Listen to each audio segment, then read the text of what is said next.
John at Surf FX, and we're having a look at the new 2024 Duotone Style.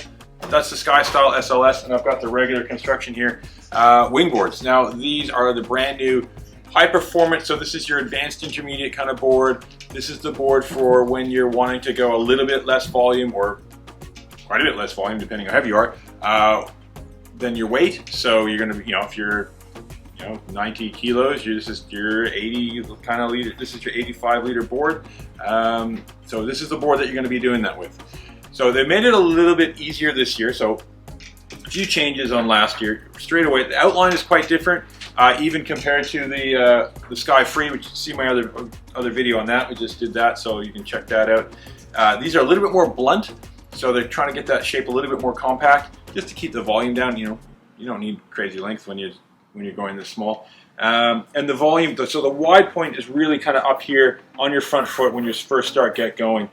And that combined with quite a bit more aggressive rocker, than last year. You can see it kind of starts here and then kind of rockers up. That helps you just really plow it up, but more importantly, kind of when you're touching down from jumps, it's allowing it to really come up nice and easy without spearing it into the water, especially now that you're dealing with a shorter length. So that little bit of extra rocker in the front really kind of helps with that recovery.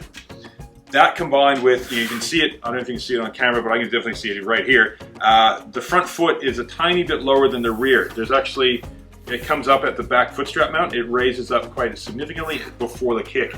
So the whole standing area is a bit sunk down to get a little bit lower feel, and the front foot's a bit lower again to kind of have that front foot forward, just really progressive driving forward feel quite comfortably. So it doesn't feel like you're kind of putting too much effort into getting that stance. It kind of comes more naturally when the board's like that. A little bit of a concave deck, nice and grippy. Still there's a lot of guys who, it's still a big split between foot straps and no foot straps. So having that concave deck and no foot straps is still a nice kind of positive feel. You can kind of grab into it. And the deck grip carries over, similar from last year. I think it might be a little bit thicker. Along the edge, it seems like it's a bit thicker, which is that corduroy feel, and it was good because it didn't really rip your skin up last year. If you're dragging your feet or in your stink bug stance trying to get off, top of your feet and your knees, was really kind of gentle, but it's still grippy and lasted really well. Like I didn't really have, we sold a lot of these. I didn't have anyone have any issues with their deck grips. It's fantastic. So good to see that coming through and sticking through again. While it's up here, have a look. We got foot strap inserts as per usual. Placement a little bit shifted forward, again trying to get that weight forward, and then you've got options. You can run as a V straight, you can kind of do a little slight angle on this one here by having these holes. In the rear you can have dead straight or off angled on one hole, either way. So decent range, and pretty well worked out. The foot strap placement on these, they know where they need to be. It works well. Now let's have a look at that bottom we're talking about.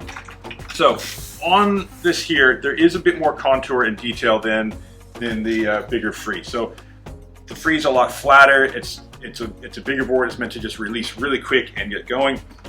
This is a bit more about landing jumps, clearance on the rail for wave riding, stuff like that. So up the front, we have a little slight kind of spine down the middle. It's not very slight double concave through here where I'm rubbing my hand, but you can see there's quite an aggressive amount of rocker that comes through this section to try to help push the board up.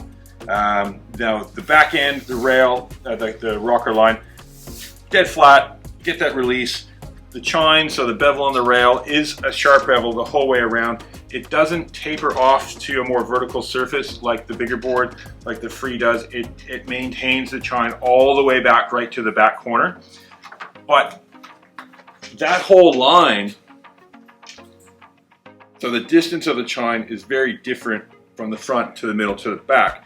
So it's all about getting that chine line quite straight. So if it's a nice straight line, great, because that just helps with the water release. And we just want to release and let go and get up in the air and get it on foil. So cool, nice to see that they did some, there's subtle change in this. I mean, at the moment, winging is the kind of sport, every day there's teams of people making this stuff better. Not incremental changes, but pretty significant. And there's a lot of changes in this board over last year. So yeah, and construction wise, so the SLS is the carbon PVC wrap board. A bit more reinforcing in the deck, a bit more for reinforcing in the rails.